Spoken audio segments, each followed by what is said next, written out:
You know, our overall cost of ownership, we take a lot of pride that our machine tools are going to last a long time.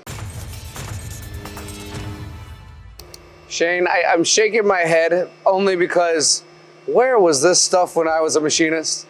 You know how many machines I had to break or did break in time because they were older and I had no preventive maintenance issues, no warning ahead of time?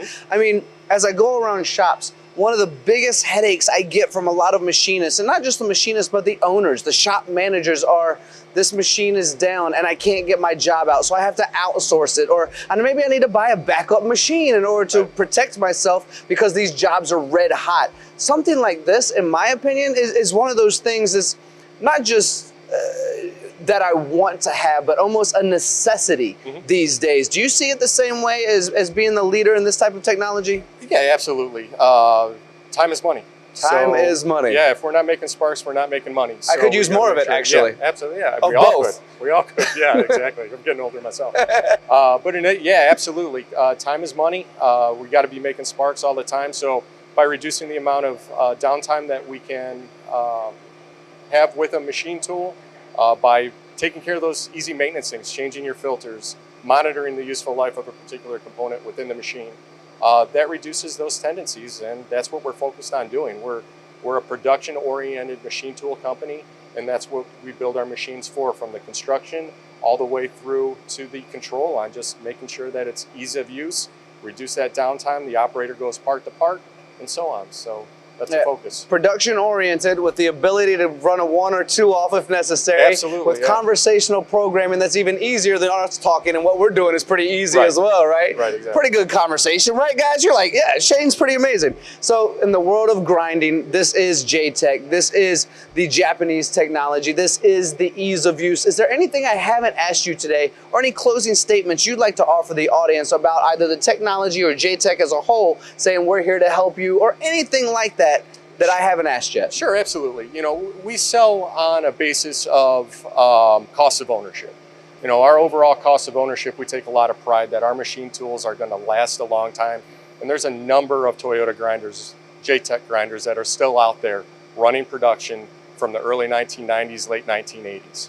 And that's a testament to the construction. With the cast iron base, we run a hydrostatic weigh system. That's a flattened V on the traditional style. That's all hand scraped. We're one of the few manufacturers that still does the art form of scraping. So we're tolerances when we're approaching parts. The customer says, hey, we've got to hold a tenth, we've got to hold 80 millionths. We're not shying away from that. We know that the machine's capable of it. As far as our wheelhead spindle, the heart of the machine, we run a combination hydrostatic-hydrodynamic wheelhead bearing. There's no metal-to-metal contact when the machine is powered on. So once those pumps lift the spindle off of the bearing babbits, we're free floating, even at dead rest. So this is unique to JTEKT, that we're actually free floating. The only thing that's preventing that wheel from continuing to spin, is the belt tension back to the motor.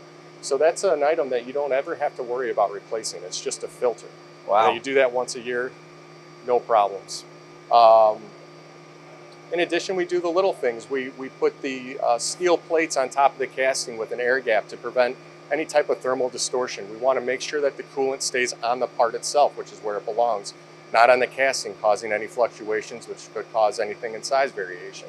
And the thermal stability of a cast iron is fantastic. So with temperatures for shops, we sell all the way down in South America. We sell in colder climates. When you come in and start the machine up, we want to run maybe a cycle or two to get the machine warmed up. We don't want to have to spend a half an hour warming the machine up.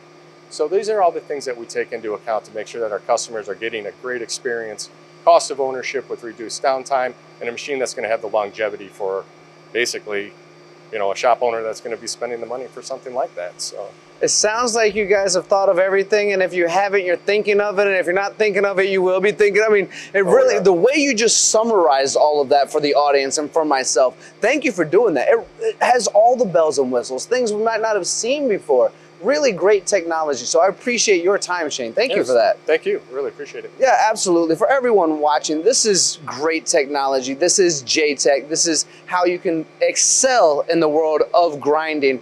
And conversationally, we did pretty good as well. Shane, thank you so much, my friend. Yes, you are amazing. Thank you.